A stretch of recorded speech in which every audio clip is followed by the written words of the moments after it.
my dear friends. Today's video is going to be in the kitchen again, and I will be talking about sauerkraut, which is my favorite ever fermented food that I try to eat every single day and give my kids as well.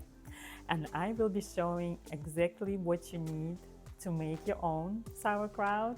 We'll be taking you day by day through the process and showing how easy it is that you can do yourself at home.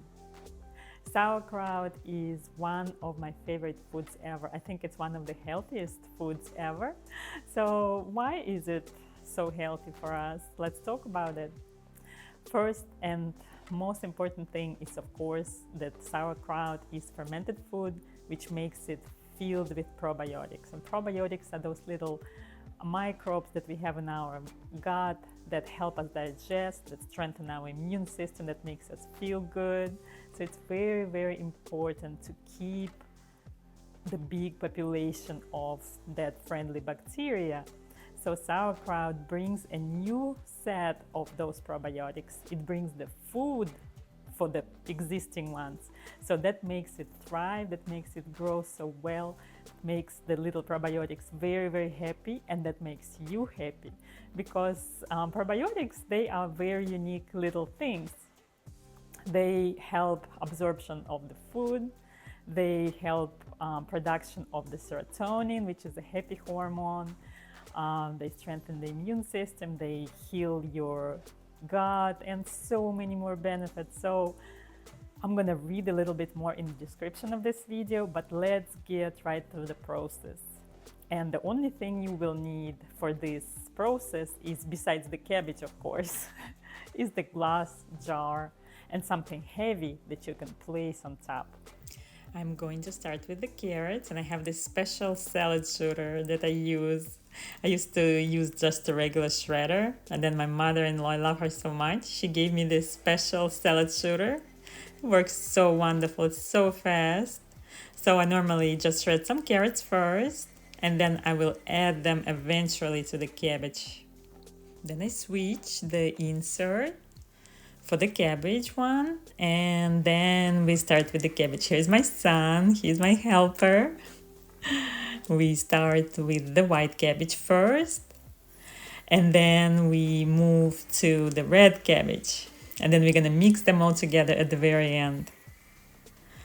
My son is such a good helper. Do more cabbage. And of course he has to taste a little, he loves the fresh cabbage. You gotta feed the son and feed the salad shooter. He's such a great helper. I love him so much. If you don't have a salad shooter, you can always just slice the cabbage. Just simple old school slice. I used to do that for many times before I got this wonderful salad shooter. And if you have a more advanced processor, of course, use that. Now we get to the salt, and I use the Himalayan Pink salt, about 1 tablespoon per cabbage. And here's my secret. I open and add a capsule of probiotics, and this will enhance the number of strains, and hopefully that will enhance our sauerkraut. So make sure you use a good kind, the one that you keep in the fridge, mix up with the salt. And now we're ready to mix it all up together. Make sure you wash your hands well without antibacterial soap, just regular soap. Now we're gonna mix the red cabbage with the white cabbage and add our salt mix with probiotic. If you don't have probiotic, don't worry about it. It's just little enhancement that I do, and I love it. Make sure you have enough salt for all the rest of the cabbage, so just put a little bit, not too much. And now we're going to massage the cabbage to make sure the salt mixes well, to make sure the salt gets inside each piece of cabbage so the cabbage starts juicing. And also we, of course, want to mix up the two cabbages together because we have a lot more of the white cabbage than the red cabbage. So we are mixing it up, we are massaging it, we are rotating it. just to make sure the salt gets all evenly around. The reason I like to add some red cabbage to my sauerkraut is not only to give it some nice pink color, but also red cabbage is known for having a little higher content of some nutrients, some antioxidants like vitamin C. So besides adding a nice color, we are enhancing the health quality a little bit of our sauerkraut. And why not, right? So now, since we mix the cabbage really well, we massaged it nicely, we feel how juice starts releasing. Now we add a little bit of our carrots and mix everything nicely together. We don't need to really massage the carrot, just to mix it with the salt.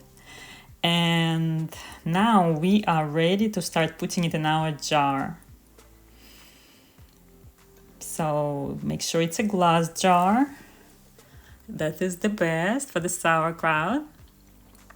So then we're gonna do the process with the rest of our prepped cabbage and carrots. And we are packing it all nicely to our jar. And it will feel like it's a lot, but trust me, after you pack it nicely, pack it nice and tight, it will get less and less, and you will see that you can fit more and more in the jar.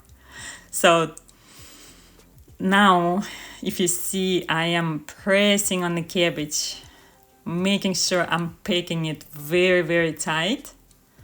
The tighter, the better, because more juice is gonna get released. We want to make sure that all the cabbage is covered in juice. And sometimes juice goes out right away, like you see the little bubbles. That's where our juice is right now. This cabbage that I'm using right now is very, very juicy. It's not necessarily happening every time, so don't be upset that your cabbage might not be as juicy. The juice will come later on within the first 24 hours. So now, since everything's done, I'm going to do my last packing.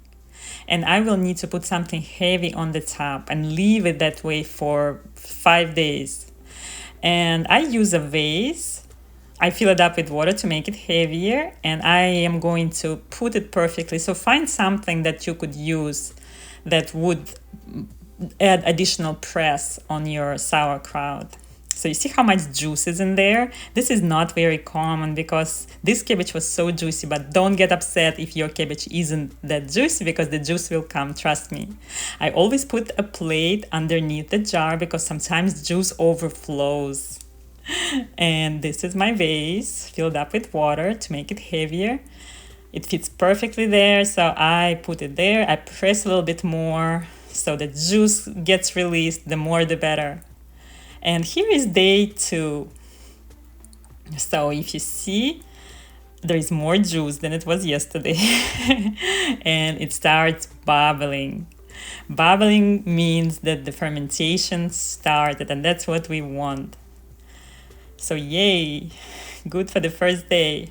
Day 3, you see the juice refilled.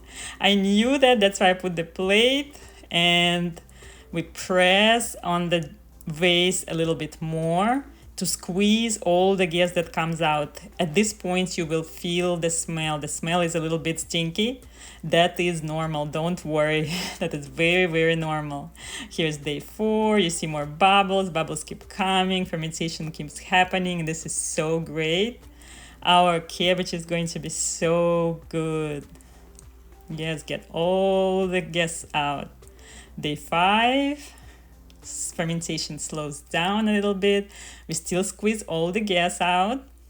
It's day number 6 and it's ready. It's time to taste it. Here it is.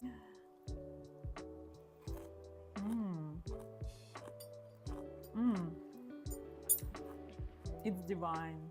It's crunchy, juicy, good sourness.